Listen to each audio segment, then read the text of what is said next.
Charlie, thank you so much for taking the time to talk with us today. My pleasure. Your character, he's a bit of a reluctant hero in this film. Can you talk about one of the ways that that's sort of part of your character?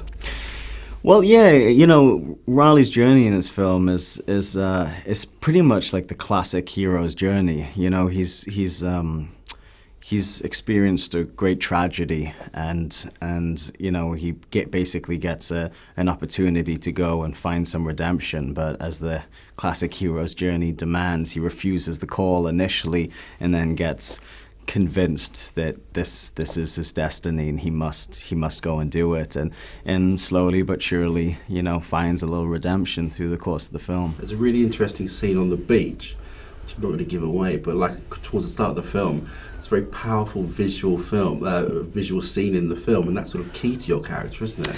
Yeah, like I said, I mean, he's kind of where you meet him. The film takes place in two time zones. There's the early introduction in the first act, and then we cut to, you know, 10 years later, or 5 years later actually. But yeah, initially in the film, you see him on top of the world, and he's a little cocky, and he's right there at the front line saving humanity from apocalypse, and feels, you know, pretty pleased with himself because of that. And then yeah, a great tragedy occurs, and you know, and we find him 5 years later a broken man. Which is an interesting journey to have, actually. One of the things I like about Guillermo del Toro's films is the fact that it's always about the personal stories within the craziness that's kind of going around. And can you talk about how you worked with him about, because it's obviously a very physical film that you have to do. Can you tell him about how he got you into that kind of space within the massive robots and have to fire? Well, like you said, it's always, you know, there is this epic world that he's created that's the kind of the backdrop to this movie. But as you said, it's at the center of it. It's a really kind of intimate, personal, human story.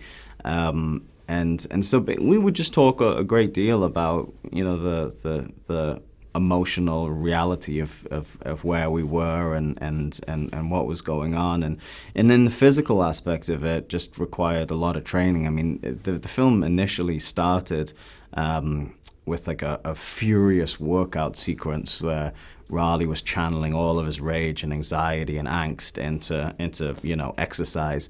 And so he said, "You know, amigo, you must show up looking like a man who can save the world." I said, oh God, you know, because Brad Pitt ruined it for everyone in Fight Club, you know. We're just bringing the level of what's expected from a man taking his shirt off on screen to this really lofty place. So I trained a huge amount to get ready for this, and I'm glad I did, because once we got into the con part, it was the most extreme demanding thing that I've ever encountered. I mean, it was a torture contraption that Guillermo so lovingly describes it as.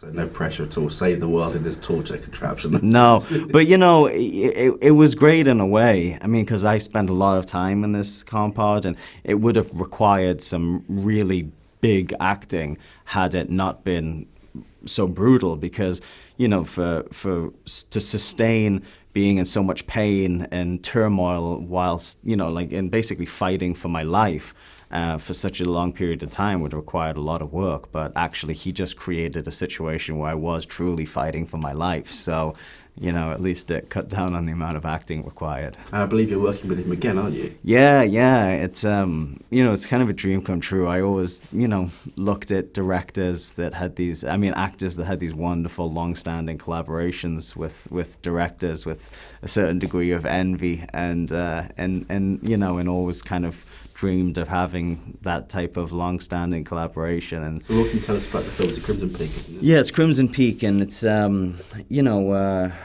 it's basically kind of a, you know, much smaller movie. It's like a Jane Austen style, you know, haunted house ghost story, and it's wonderful. It's a character that I don't think you know, that I don't usually get considered for. You know, he's a very quiet and thoughtful, shy, like stolid type of guy, very taciturn and you know, doesn't get seen. He's not the guy that gets the girl, and I always play the guy that gets the girl, and I really like that Guillermo kind of saw me in that role. So I'm excited. It'll be a challenge, and it'll be fun world to step into. Brilliant! Can't wait to see it. Thank you so much for your time, man. Thank you.